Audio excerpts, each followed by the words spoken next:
Thank you. I'll hand these out in a few minutes. Appreciate it. Oh, okay. I know where they are in the office as well. All right. So today we're going to sort of do a few wrap-up things just in terms of some history of the Episcopal Church. And then I want to talk about what the church looks like today. And then I will hopefully have a little time at the end for some sharing as well. So that's the lesson plan for today.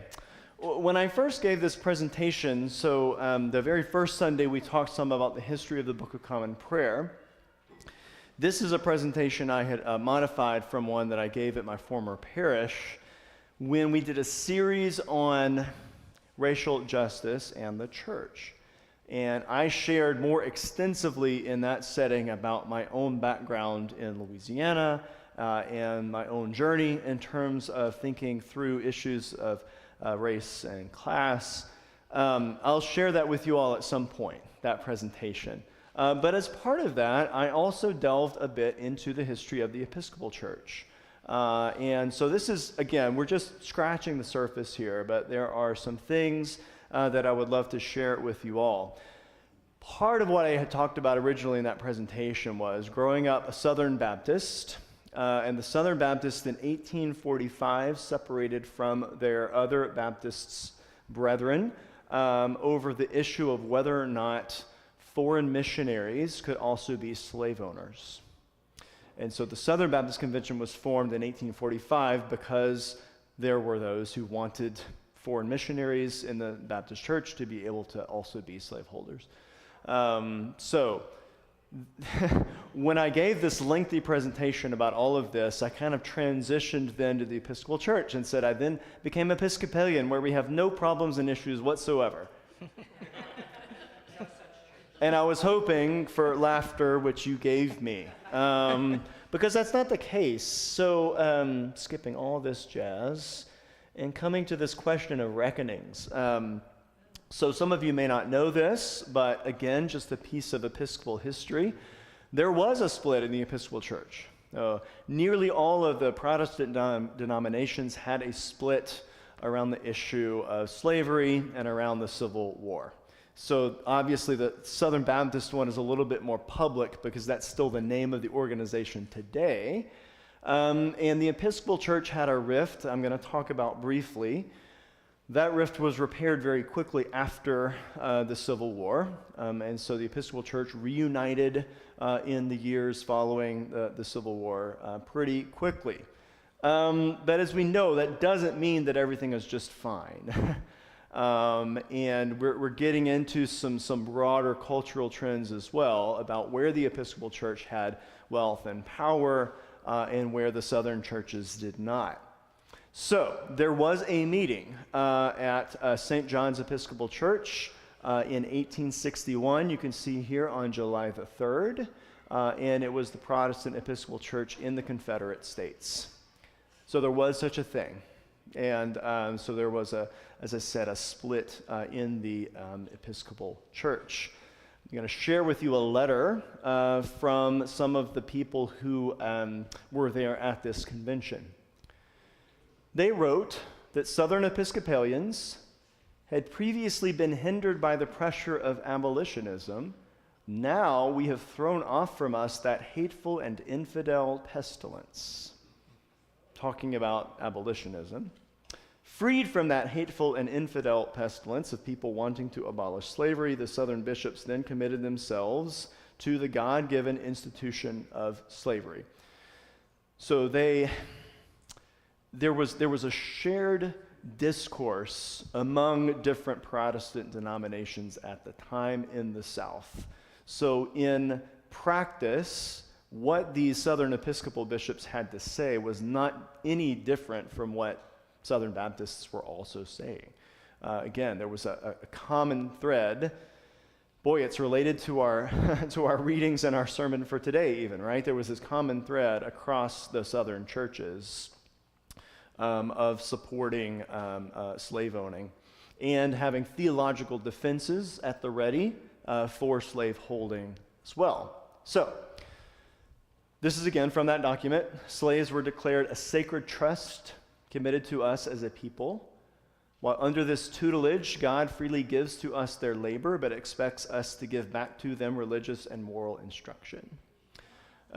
This is that paternalism that was very common in the language of Southern Christianity at the time, the same Southern Christianity that you could draw sort of a line of influence to Christian nationalism today. But this is, in some sense, the birth, I think, of that particular movement. There's also this, if you've read any of the literature of the time, especially Frederick Douglass's autobiography, he talks about this. I mean, they were expected to go to Sunday school as slaves, but never, ever, ever to read the Bible for themselves. So not to be given literacy for the slaves was explicitly because the slaveholders did not want them reading the Bible for themselves. It had most to do with that. It had to do with other forms of degradation. But the main reason is that they didn't want the slaves reading the Bible for themselves. Because what happens in the second book of the Bible? The slaves are freed, and in fact, this then becomes basically like the core story for the rest of the Old Testament, right? And then Christ talks about his mission and ministry explicitly in terms of giving liberation to the captives. So this was the great fear of Southern slaveholding people, is that the slaves would read the Bible for themselves, and then they would see that there was this massive story at the heart, in fact, of the faith. So one of those Southern slaveholding Episcopal folk was Bishop Leonidas Polk. He was very active in my home state of Louisiana. And in fact, there is an army base in my home state called Fort Polk. The name may have been changed. It may have now been changed back. I'm not really sure of the current status of it. But Bishop Polk was also one of the founders of Sewanee, the University of the South, which is to this day the preeminent university of the Episcopal Church. Probably still one of our most prominent seminaries as well. Is at Sewanee. Sewanee has done a great deal of work in the last 20 to 25 years with calling on Melissa DeRosa. I'm so sorry Yeah. to interrupt you. Are any people in this room right now planning on delivering baskets? Any basket deliverers? I feel like you would know if you were. You would have signed up. Okay. You can't sign up now. But So it's not just something you're born with. right. Okay. You're not born that way. Okay, I get it. Okay. So anybody want to deliver baskets before I assign them downstairs? Cool. Absolutely. Yeah. All right. Thank you.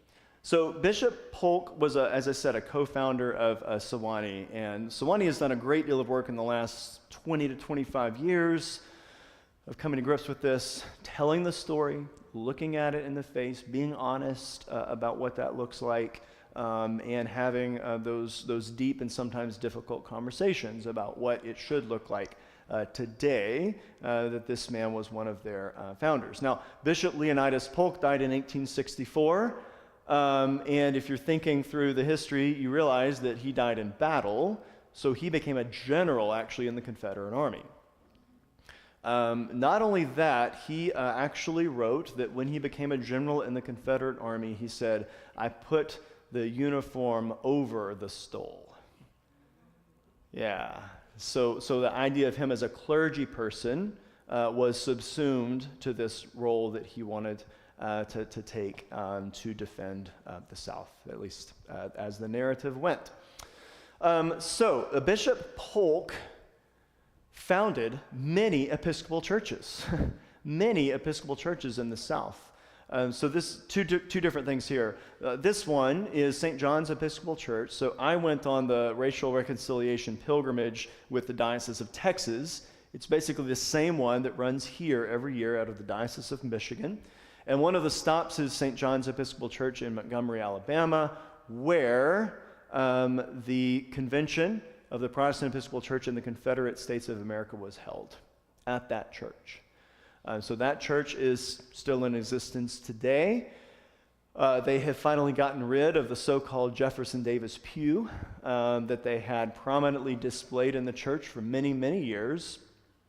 They didn't actually destroy it, but when we toured it, they showed us it's like down a darkened hallway, and kind of just put it aside. This furniture. But when you visit these Southern Episcopal churches, and this is something new for me because I am Southern but not Episcopalian. I did not grow up in the Episcopal Church. So, Baptist churches were notoriously much more impoverished in the South as compared to Episcopal churches. So when you go to these Southern Episcopal churches, you see all over the place, right, the dedicatory plaques that all have CSA after the names, Confederate States of America. So that's the case here. This is my sending parish. This is the place in South Louisiana where I became a priest at Episcopal Church of the Epiphany, built in 1858, consecrated by the Right Reverend Leonidas Polk, first Episcopal Bishop of Louisiana. So this was something that Bishop Polk did. He was a missionary bishop, and he founded, again, many, many Episcopal churches in the South. Notice this historical plaque represents a particular point of view. During the war between the states, the church was used as a guardhouse and hospital by Union troops. Not, of course, the Civil War, right? So this is a Southern euphemism for the Civil War, et cetera, et cetera. So this is baked into the history of the Episcopal Church. And again, the Episcopal Church has had, through Sewanee and through other places, a drive toward racial reconciliation and thinking about what reparative justice looks like. I know this parish obviously has been involved in those conversations as well. But I just think when we're talking about the Episcopal Church and its history, it's important to acknowledge that this is part of the history of the Episcopal Church. It shouldn't surprise us because part of the history of the Anglican Communion as a whole is this very tangled web of colonialism and imperialism as well. And I'm just going to add that, last Use your mic, David. Use it. Use the mic. Lest we think that this is, you're about to get there. Well, in a second, Am I getting to where you wanted to be? Yes. Okay. Well, I was just going to say that, lest we think that we'll get there eventually, but Philadelphia. So lest we think this is a Southern thing only. Right. In the North, there was an episode that happened. So, Absalom Jones is the first African-American Episcopal priest. And, one of the things that occurred sort of as part of his story arc is that the African-Americans in free individuals in Philadelphia were made to worship upstairs, right? They were kept separate from the rest of the congregation, and ultimately led to the departure of those individuals and the foundation of the AME Church, the African Methodist Episcopal Church. While not being as overt as we were just looking at, nevertheless, these kinds of things happened in the North as well. Yeah, every time I was in Epiphany and I looked back and I saw the balcony, and I thought about the history, right? Because balconies were explicitly built in theaters and in churches for African Americans. They were not allowed to sit on the main floor under any circumstances. Frederick Douglass writes about being in a Methodist church, but I'm sure this was similar in the Episcopal Church as well. All the white folks took communion first, and then they were welcomed. And he talks about the great irony then of the minister turning to the balcony and saying, "And now all of you, brothers and sisters in Christ, come forward and receive." Yeah. So, again, this is just barely scratching the surface, but something that I want to at least address in terms of the Episcopal Church's own history. The Philadelphia 11, many of you know this story. So these were the first 11 female priests in the Episcopal Church. They were ordained in 1974, what we say irregularly. So they were ordained by bishops, but there is an order, as you might expect in the Episcopal Church, for the way that ordinations are supposed to happen. So they were not ordained by their diocesan bishops the way that you would expect an ordination to take place. They basically found some willing retired bishops who said, we will ordain you, and we will do it in public. And many of these women were wearing bulletproof vests on the day that they showed up for their ordination as priests in the Episcopal Church, just only in 1974. So for the 50th anniversary, which was last year, there is a documentary available online that I highly recommend about the overwhelming courageousness of these women. The service itself had a lot of drama around it, and so it's really fascinating to go back and think about that. Part of why I want us to sort of be aware of these things is it is certainly easy, I think, to say, oh, the Episcopal Church is progressive, like nonstop, there you go, full stop, we don't add anything to that, we just sort of say we're okay. First of all, it's true in some ways, and it's not true in other ways. And second of all, it's really important to know that that doesn't just happen either, right? That there's a history here. There are heroes and villains. There is grappling with what it means to be children of God. And every generation continually sort of renews that lesson and thinking through what it means to be the church, just as we continue to do in the year 2025. So, the Episcopal Church today.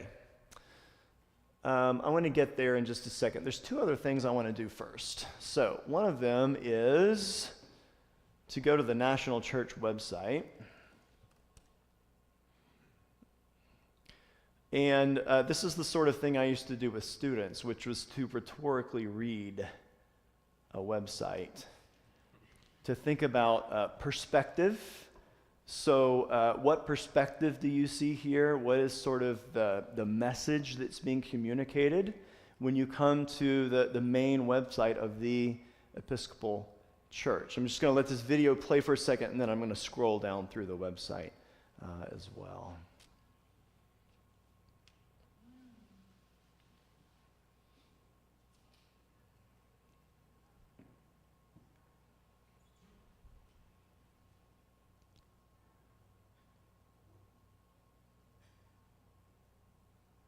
Oh, I know her. She was in my curate cohort.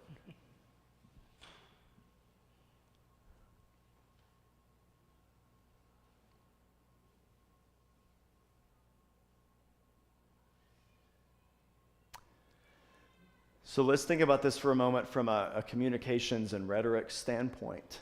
What do you see here? What is the message that's trying to be communicated through the welcome video?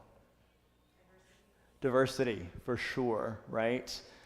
If you look at the statistics, unfortunately, we're not nearly as diverse as the video might lead you to believe. It is aspirational, it's right, something toward which, of course, we hope and we continue to work.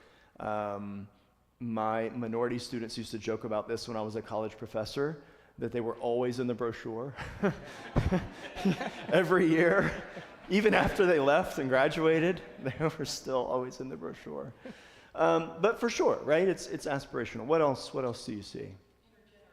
Intergenerational, right? So there's an emphasis here to show people from different ages, different walks of life. Good. What else? They're happy. Church should be happy. Church should be happy. Church should be fun. Church should be a place where we can laugh. I mean, those are convictions that I hold, and I think hopefully they're reflected here as well. Good. What else? I think they're trying to communicate it's for everyone. Good. Yeah. Okay, good. It's dynamic. It's active. Yes. Yes, right. So you see people doing the things like we're doing downstairs right now, right? Putting the baskets together. Yeah.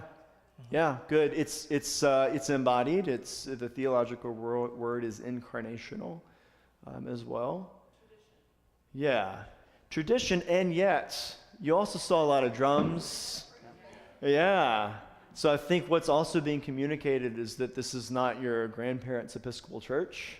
That there's openness to different ways of worship, different ways of being. There's a lot happening outside the church. Pardon? There's a lot happening outside churches. Yes, a lot happening outside of the. Yeah, exactly. This is what in the Episcopal Church is called missional, right? So the church being the church outside the walls of the church. Yeah. Okay. Wonderful. Y'all get an A. Not an A+, but like a 93. No, you get 100. Okay. So if you scroll down here, featured video, Pride 2025, what we believe. The mission of the Episcopal Church is to restore all people to unity with God and each other in Christ. And then you see sort of all these badges, right, that are all representative of the ministries of the Episcopal Church. You may not be able to see this, so I'll read some of them. We have an armed forces and federal ministry because this is a church steeped in the history of the United States, as we've been talking about. Asia America Ministries, church planning and redevelopment, creation care, domestic poverty, ecumenical, Episcopal migration ministries, which was highlighted last year because they lost funding. As at the same time that many other aid groups lost funding, Episcopal Migration Ministries lost funding as well. They had to lay off most of their staff. It was very upsetting and very sad. Episcopal Service Corps, which is for young people who have just graduated from college. Gender justice, healthcare chaplaincy, indigenous ministries. We are now looking for a bishop for our newest diocese, which is Navajo land. So this is the area encompassing the Four Corners, and it has always been a part of the church, but it was just formally recognized as a new diocese. And yeah, I know you go may ahead. want to add too that the Episcopal Church is not just physically in the United States. Yeah. I have a map, David. Okay. Don't worry. Okay. It's coming. My job is to segue right. into. Exactly. So I'm going to hand out these are brochures that Marty really helpfully made for us last year. They're always available in the pew rack. And this is good because it gives a sort of an outline and illustration of all the various postures of worship that we use in the Episcopal Church. So that goes really well with my next point, which is that we are a church that is diverse in many ways, including in the way that we worship. We have more of these. Yeah. Let me borrow yours for just a moment. Okay. So, standing, sitting, and kneeling, all postures for prayer dating back to the ancient church. And I mentioned this before, but we are a church that embraces diversity in our worship as well. So we have very Anglo-Catholic parishes. So this is someone who is kneeling in front of a monstrance. This is like super Catholic with the reserved host right here. But there are Episcopal churches that participate in what we call Eucharistic adoration. This is a very low church practice. I mentioned this in my first Sunday of teaching this class. This is celebration from the North End. So this is what the church actually looked like in the 17th century, for example. You would have seen the priest on the north end, liturgically, of the altar. And it's a very simple Protestant communion service, not, as we say, smells and bells.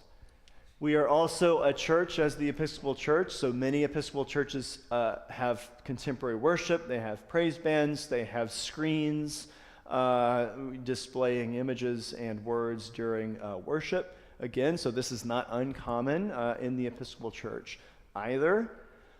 We have African American churches that are some of the oldest and most historic congregations in our church. And of course, in the Diocese of Michigan, we have several of these over in Detroit. So historically black congregations, and we have a union of black Episcopalians as well. So back to pew aerobics for a moment. We sit to listen and learn. We stand to praise and pray. We kneel in solemn confession and silence. I like the idea of listening to the scriptures in particular. I always flirt with the idea of not even printing them in the bulletin, because the goal is for us to listen and to hear in a fresh way. So you have other things here about bowing and kneeling, making the sign of the cross, and standing and genuflecting, all of which I commend this to you. It's really, really well written and well expresses what these liturgical postures mean. So thanks again, Marty, for bringing that to our attention. Back to David's point briefly. So the Episcopal Church is a province of the Anglican Communion. I'm going to go forward and then back. This is the Anglican Communion. So these are all these constituent churches that make up what we call the Anglican Communion. Now, we get into some serious ecclesiology here, which I know that's why you're here. A communion is not a church. So we're not claiming that the Anglican Communion is a church in the way that the Roman Catholic Church says that it is a church. They're not analogous. The Anglican Communion is more like a federation, right, of these sort of constituent national churches. So taking its model from the original church of the Anglican Communion, the Church of England. And so then as colonialism spread Christianity over parts of Asia and Africa, then you have these churches that have a historic relationship to the Church of England and to Anglican practices. They have their own books of common prayer. But there is, again, it's not strictly analogous. What we call the Anglican Communion is sort of loosely held together. I would say it's bonds of relationship that hold that Anglican Communion together, more than some sort of like top-down organizational And to me, it almost seems like if you think about family structures, that it's almost more like cousins. Yeah. We're all cousins versus being siblings. Yeah. As far as the connections go. So many of you know that there's a new Archbishop of Canterbury. So she will be formally installed in, I think, March of 2026. Yeah, the Feast of the Annunciation, March 25th, 2026. Dame Sarah Mullally. She's the first female Archbishop of Canterbury. So within the Church of England, the Archbishop of Canterbury has authority, okay? Sort of analogous to our presiding bishop. So Archbishop of Canterbury, Archbishop of York, they're the two figureheads that lead the Church of England. Because of that, and because the Church of England is the mother church of the Anglican Communion, then that person also is kind of a figurehead for the Anglican Communion. But as a former Archbishop, Rowan Williams, can tell you, that doesn't mean very much. Because the worldwide Anglican Communion is sharply divided over questions of gender and sexuality, as you might imagine, and even questions about divorce and remarriage. So there are churches within the Anglican Communion that certainly do not look or have the same values that the Episcopal Church has on these issues. And I would just add that this, I mean, it's been a few years now, but this percolates up occasionally where things come out in the news. And so there's the Lambeth Convention. So Lambeth happens every 10 years. It's all the bishops of the Anglican Communion get together for a conference every 10 years. And so, what has happened in the past, and it's been for various reasons in our Episcopal Church, but, the rest, or many of the other churches in the Anglican Communion have criticized the Episcopal Church for one thing or another, and often in the media it's portrayed as if we're getting kicked out of the Anglican Communion, or it's made to seem as if that's more of an authoritative group than, as Father Andrew said, it's not. We are independent churches in terms of what we do. It's hard to be kicked out of a loose confederation. Yeah, basically, more or less. And so, this came up again, though, when Dame Sarah was elected Archbishop of Canterbury. There is a particular group of Anglican churches, and they said, we're the real Anglicans now. You're not the real Anglicans. We're the real Anglicans because we don't believe that women can be bishops, much less an archbishop. And so they sort of removed themselves from the Anglican communion. And for the most part, I'm trying to be as gracious as I can, but the response from the Episcopal Church was just kind of a big yawn. Like, okay. You know, I mean, you're going to do your thing. We're going to keep doing our thing. That's just kind of the way it is, you know. Yeah, Charles. So the King of England is currently still the titular head of the Church of England and has to sign off on the selection of the Archbishop of Canterbury. Indeed. That's why it was historic when King Charles and Pope Leo met, because there hadn't been a head of the church meeting between the head of the Church of England and a pope in over 500 years. Yeah. But yeah, so again, we have different types of relationships with different churches represented here on this map. And even the Church of England in general is a more conservative church than the Episcopal Church. And I use that term in its most generous interpretation, meaning slow to change. Right? So the Church of England, as you might expect, is slower to change than the Episcopal Church. And so they do have female bishops in the Church of England now, but it was much, much later than the Episcopal Church made that decision, for example. But, you know, some of these might surprise you, but, you know, we have an Anglican Church of Mexico that the Episcopal Church has a good relationship with. There's the Anglican Church in Canada, so there's sort of a North American group of Anglicans. What did I do? Okay, all right. But even the Episcopal Church itself, we have churches that are part of the Episcopal Church in Europe. And, you know, the Southern Cone, right, at parts of... Yeah. So that it's even more diverse than that. Yes, it gets even more complicated. So to go back for this, Yeah. So the Episcopal Church is the province of the Anglican Communion, not only in the United States, which is what we typically think of, but it also encompasses Cuba, Haiti, Puerto Rico, Micronesia, Taiwan, Colombia, Dominican Republic, Central Ecuador, Honduras, and Venezuela. For example, one of the current assisting bishops in the Diocese of Texas was once the presiding bishop of Honduras, because we're all Episcopalians, actually, right? So you can go to the Episcopal Church in Honduras, and it is the Episcopal Church. It's not an Anglican church. The largest diocese in the Episcopal Church by numbers is Haiti. This is why there is a Haitian Creole Book of Common Prayer. Because the largest Episcopal diocese in terms of numbers is Haiti. Yeah. In terms of the actual United States, it's Texas. The Diocese of Texas is the largest. But in the Episcopal Church, it's Haiti. Yes, Janet. I'm curious, the Anglican Church in North America, Yeah. that's splintered. Yes.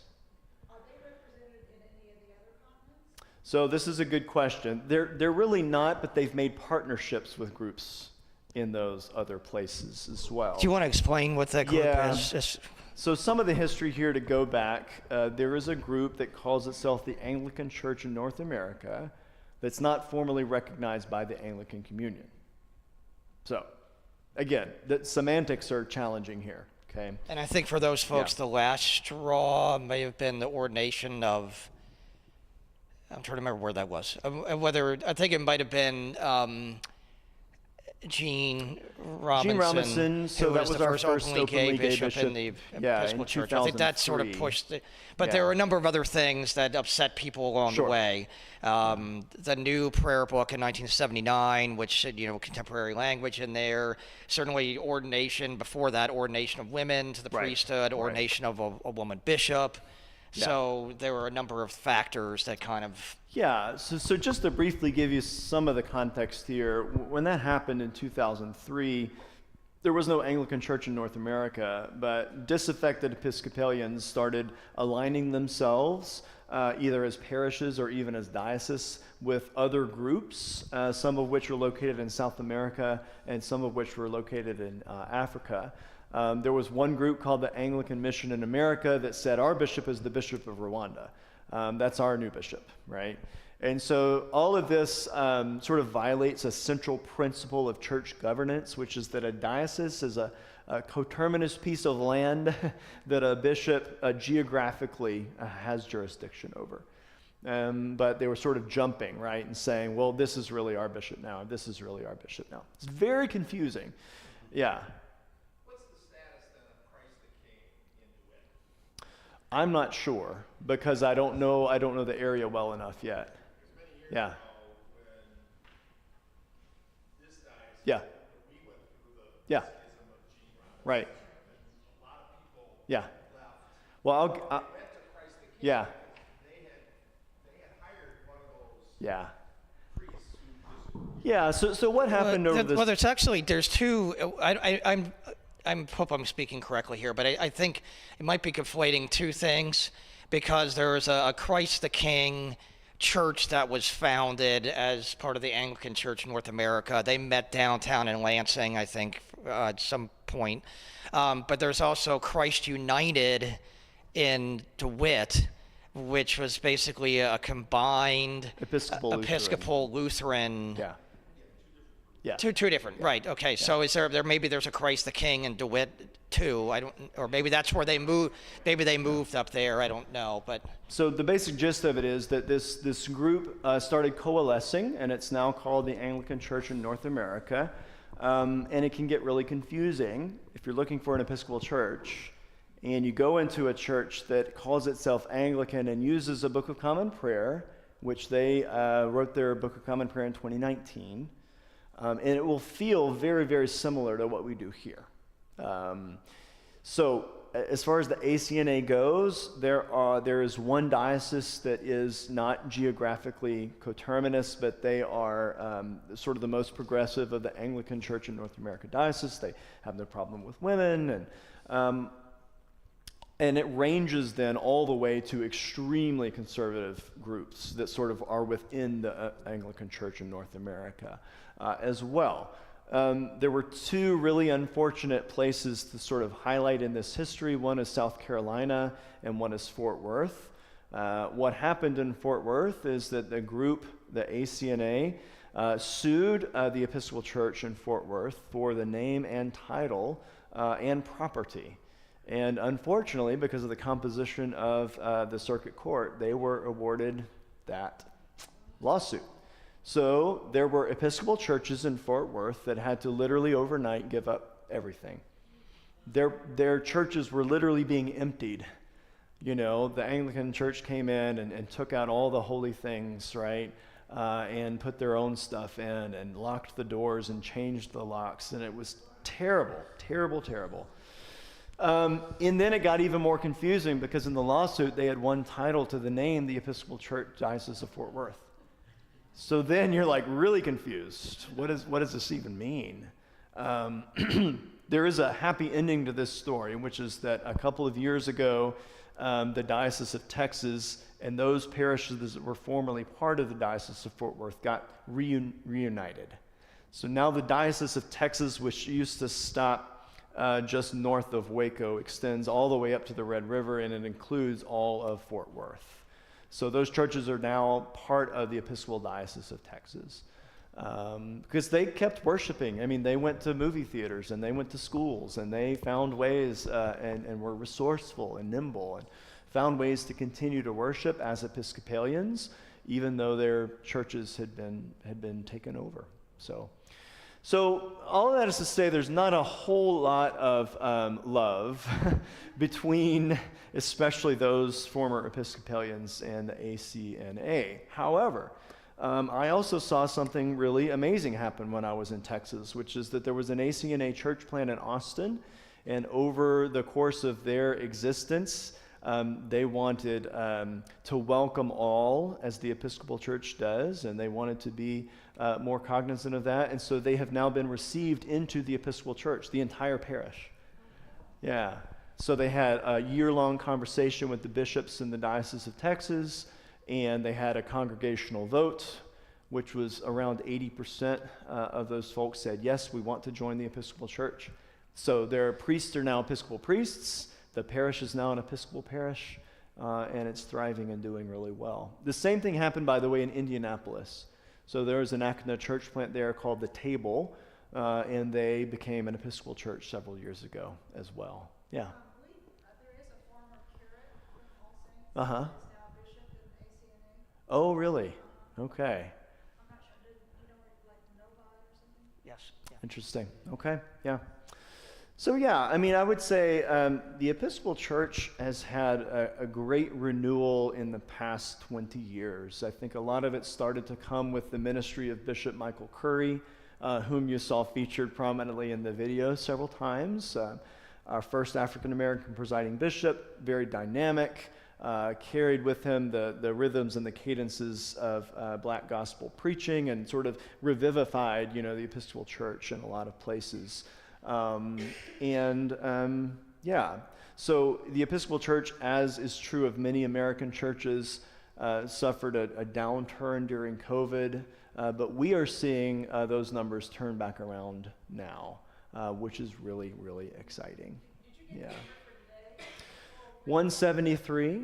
Yeah, I know. Very exciting. So I want to just, we have about 15 minutes left to just kind of do a little bit of review and kind of decompression of this class. So I would say, number one, what are some of the characteristics of Anglican spirituality? As you think back over what we've talked and learned over the past few weeks, what would you say are some of the hallmarks of Anglican spirituality? This is the test portion. Yeah, I'll be judging you harshly. We've talked about the sacraments, that we are a sacramental church. The sacramental life of the church is certainly a very important feature of Anglican spirituality. What else? Yes, Marty.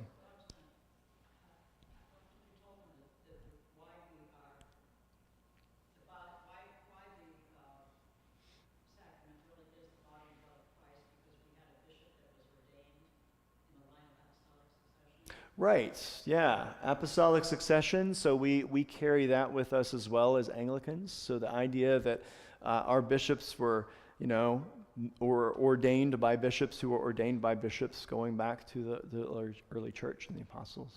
Yeah, what else? Yeah, we talked a lot about our liturgy, and in particular, we talked about how praying shapes believing. In the Episcopal Church, right? So that's kind of our understanding, is that the way that we pray and the way that we pray in common together shapes our understanding of who God is and how God is acting in our lives. Rather than saying we just start with a laundry list of beliefs, right? That we hand a newcomer, say, here's all the things you got to believe if you want to be part of this church. We actually invite people into worship. And so that's the primary means by which I think the Episcopal Church does evangelism, right? Is what happens here. And then to say this shapes the way that we understand God and think about God. Yeah. And I think it really ties into what we were talking about earlier. It's that, the praying shapes believing, which has led us as an Episcopal Church to things like ordination of women to the priesthood and so forth. Yeah, right. Because as we pray together and we look around, we say, well, maybe we do need Gene Robinson as part of our church. Maybe we need Bishop Bonnie Perry as part of our church, right? We begin to understand that the people around us are our siblings in Christ. So what are some of the most meaningful things about the Episcopal Church to you at this point? And they may be the same things as number one. Or there might be a little bit of a difference, Yes, Vicki. Yeah, the liturgical calendar. Yes.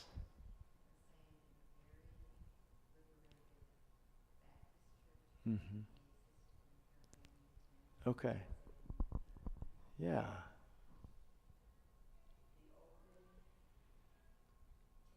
Mm-hmm. Yeah. Yes. That's great. Thank you. So the liturgical calendar, the way that we share that with other Christians in this ecumenical spirit, and then also the way that we invite all who seek Christ to come to the table and to participate in Holy Communion. Yeah, for sure. Yeah.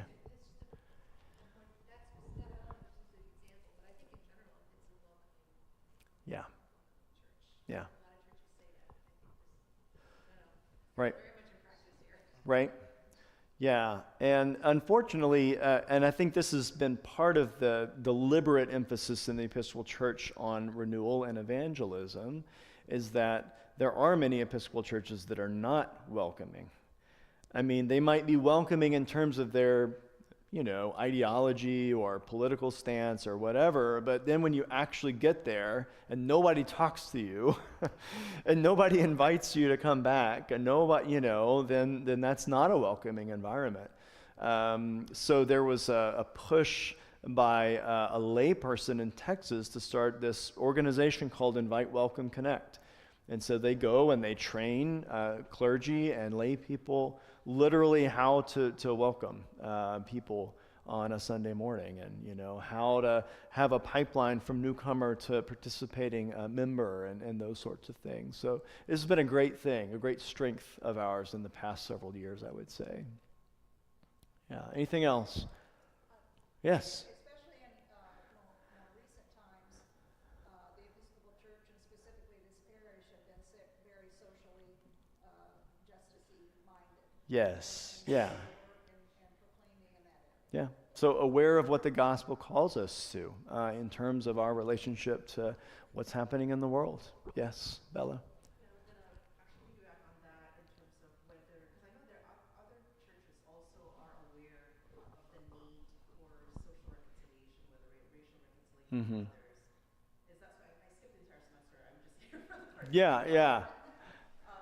Is that a characteristic of the Anglican Church, or I feel like the Catholic Church would also have some, awareness. The Yes. Yeah, of course. Yeah. But it's sort of, is that unique to us? So, like social justice, Right. raise critical Yeah. perspectives. Yeah. I don't think it's Saying that without being like arrogant. right. That other churches don't do it. I kind of back to Yeah. at the beginning that it was Yeah. also fraught with. Yeah. I don't think it's unique to us, but what I do think is unique to us as Episcopalians is that we pair our understanding, which I think is very contemporary, with how God works in and around us, with a traditional liturgical practice. So I do think that, and that is, I think, for many people, an attractive combination of a church. And I think one of Yeah. the things, too, that we do think of as part of the Anglican tradition, and I think we've spoken about this before, is this idea that, in the Episcopal Church, we often talk about this three-legged stool that we are supported by, that, there's Scripture, of course, there's tradition, but there's also reason. And to me, I think that reason piece is so important, and where we can come to, through prayer, the idea of social justice, reconciliation, and those kinds of things. Yeah.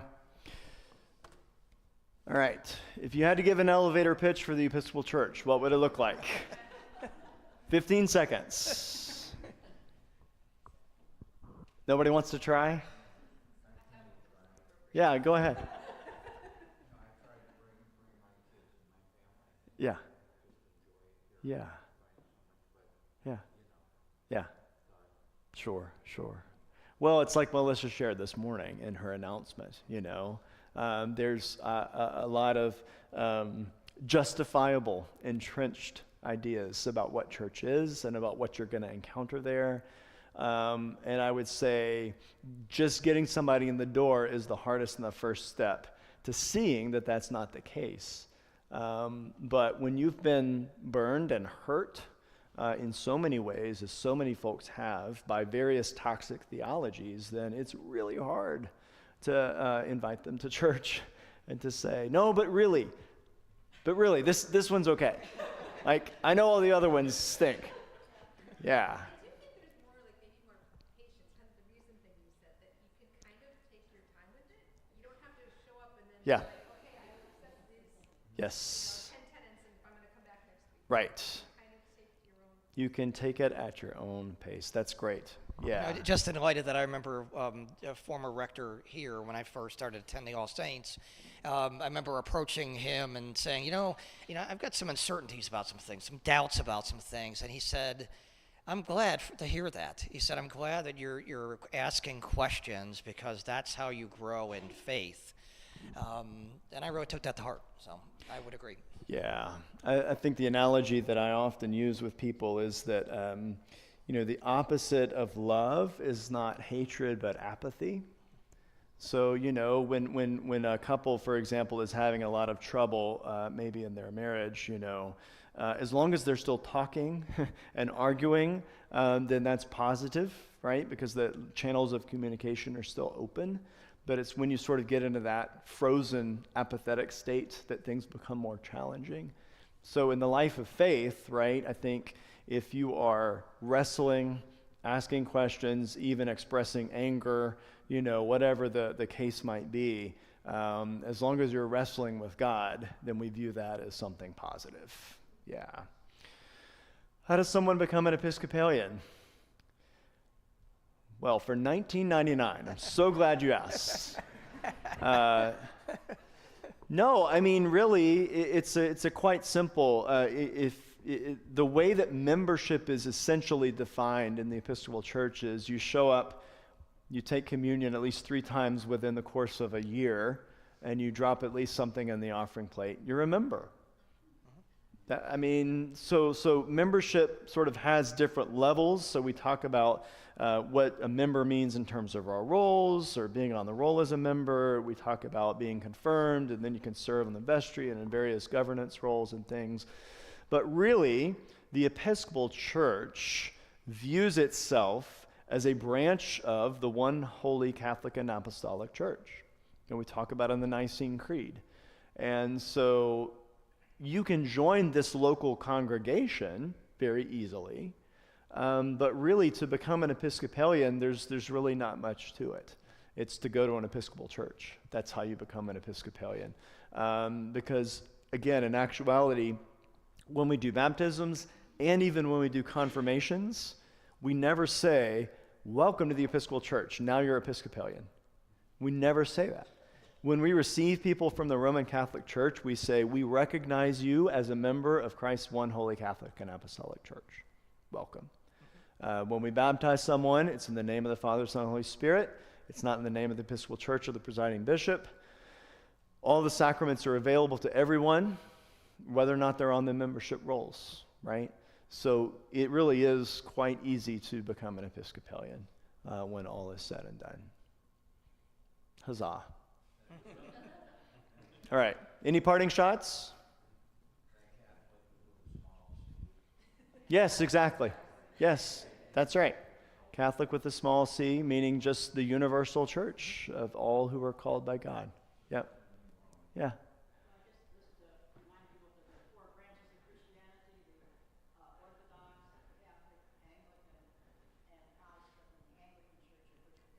Yeah.